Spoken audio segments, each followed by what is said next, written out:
Happy birthday to me. Loyal to Lilo.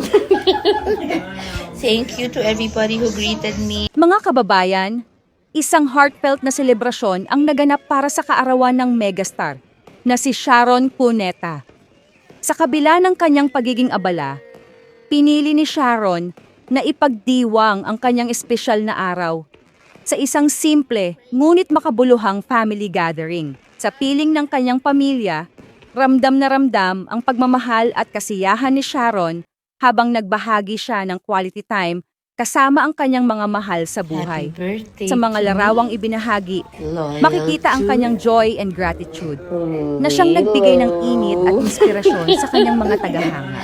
Thank Tunay you na to pinatunayan ni everybody who Sharon greeted na ang me. pinakamakabuluhang I love you all kaarawan so much. ay ang mga sandaling And kasama ang pamilya. But tinilit sa Isang mga hindi simpleng bumati sa pagdiriwang akin. na Thank puno you ng also. pagmamahal.